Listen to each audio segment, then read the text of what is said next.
7 Worst Things Black Noir Did in the Comics That the TV Series Can't Show You. Hello everyone. Welcome back. I'm Terry and these are wonderful videos. If you're just a fan of the Amazon Prime series, then Black Noir is probably one of your favorite comic relief characters from The Boys Next to the Deep. Of course. The stoic and literally silent Knight of the Seven is a deadly assassin whose martial arts skills are unparalleled, and showrunner Eric Kripke has found a way, leaning into the tautology of his superhero name, which is essentially black, by giving him an African-American ethnicity. Black Noir is by far one of the guy's breakout characters, which has to do with his tree nut allergy and his deadly innocence. But if you've watched our origin video for this character, you'll know that things are very different in the comics. Hello. Do you want mom? Enjoy. Black Noir is the worst soup there is, and there's no debate about it. As you ask, why don't we just tell you? Here are the 7 worst things that Black Noir did in the comics. Oh, and this is also your spoiler warning, because there will be a lot more before we go into our explanation. We have a very small request. If you like our content, please support us by subscribing to our channel. This is a small click for you, but for us it means a lot. Thanks. Now let's get started. This is not going to happen. I'm not going to let you or anyone else take away my future becoming villains, as we have already mentioned. Black Noir is a completely different character in the comics than what you see on the TV show. Check out our Black Noir Origins video to learn more about it. But we'll give you a brief explanation anyway, because it's important for you to understand that at the end of the day was the madness of the Homelands not his own doing. In the comics, Black Noir is not terribly scarred, he doesn't have a deadly tree nut allergy, and he's not even black from the very beginning. He is a clone of the native, created with all his powers and without his autonomy. This is because Black Noir had only one purpose in life: to become Homelander's replacement, should he ever lose control and become a scoundrel. But Homelander managed to follow the company line and remained a valuable asset for Vought for decades, and this essentially nullified the life purpose of Black Noir. Add to this the fact that he was forced to become the best friend of his mark, and you have a rather explosive situation on your hands. So think about telling a shark that to eat the mate, whom he ravages daily, luring him into a false sense of security and only going after him when the buddy gets out of line. This shark would lose his absolute sanity and do everything to be able to go after the buddy, because at the end of the day the shark is the predator and the buddy is the prey. And while Homelander is the one who goes crazy in the TV show, in the comics, the Black Noir who disguised himself as Homelander and committed various unspeakable atrocities to shape him for her and finally fulfill his own purpose by finally killing and replacing him. That's right people, Anthony Starr's beautifully insane smile has to show his character, because the creators of the show decided to drop the comic origins of Black Noir and merge it with Homelander. Otherwise we only see it in The Boys issue 65, where it is revealed that Black Noir was the one who committed all the atrocities that Homelander was allegedly responsible for.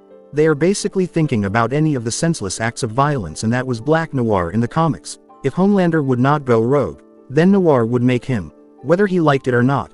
Judging by the fact that the Homelander himself eventually lost his marbles and staged an event that led to the fact that Black Noir was finally able to fulfill his mission, we would have to say a strong no to this one. Black Noir eats children for fun. Yes, you heard right, and we let you work on believing it in your free time. That the last entry addressed the fact that most, which were associated with the Homelander, were actually performed by Black Noir, and this includes him giving babies the Papa Jupiter treatment. Cry out to the hills have eyes. This is first revealed to us through a conversation between James Stillwell and Jess Bradley in issue 40, in which we see the pictures that Billy Butcher sent to the American executive of Vought. James Stillwell tells Jess that the native he inherited is the native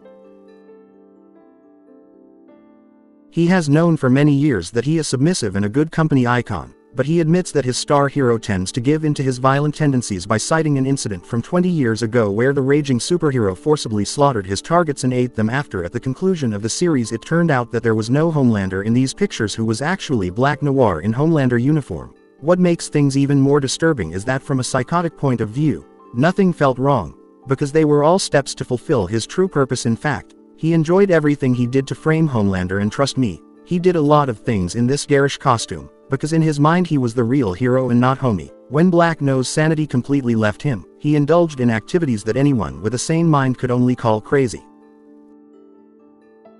These children did nothing to threaten him, but for him they were nothing but sports. This entry itself should be proof enough for our claim that Black Noir is the worst soup there is, but unfortunately this is just one of many examples. And to answer your question, what could be worse than this good Black Noir sexually assaulted Starlight? If you have never seen anything beyond the first episode of The Boys, you would hate the depth with burning passion, and we would agree with you. although comic book fans would not do this, and we will explain why just a little pull smoking.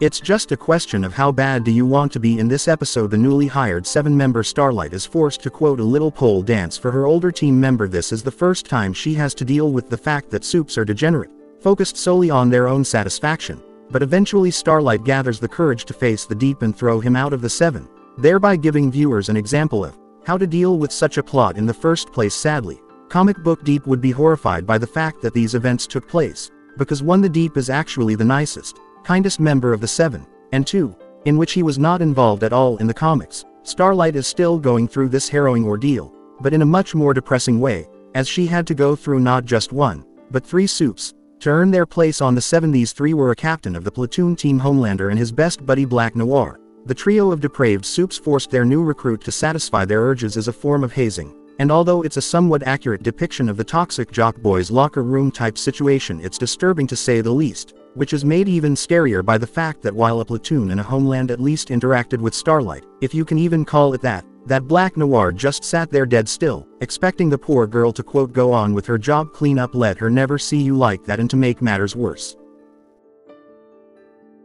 there was no compensation for their actions, at least in the show where they gave compensation to the Deep by kicking him out of the 7. None of this happens in the comics, which makes Starlight's attack so much darker because it reflects the way a corrupt company works. Black Noir's involvement in this incident captures the way self-serving executives think about their employees and is a stark reminder of that oppressors mostly get away with their oppressive actions. It's also a grimly realistic depiction of sexual harassment in the workplace against women, but we try not to go into too much detail in this video.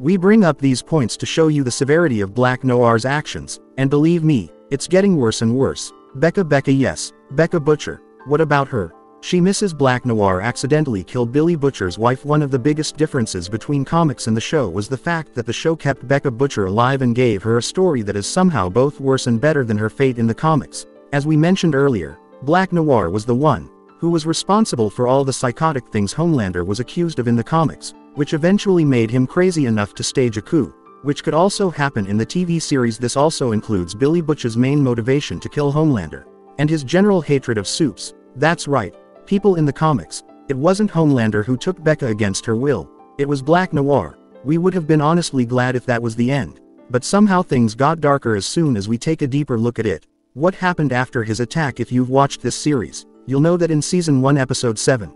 Because context is everything, if you just have the TV show as a frame of reference, then Black Noir is probably your favorite character and we really understand where they come from. But if you go through the source material, every gesture we've seen from him that indicates that he has a heart under his cold exterior could just be wrong, or worse, it could be self-centered. And why should that be worse? Well, we've only given you 7 reasons for this, and that doesn't even cover everything. Black Noir is simply the worst supe there. He has a laundry list of heinous deeds that would condemn him for every crime in the book and some more. If divine justice was a concept that no one was worth being severely punished more than Black Noir, we always knew that about him, and now you know it too. And if you liked our content, don't forget to leave a like and subscribe to us if you don't have a good one yet and are safe. Thanks for watching, and until next time.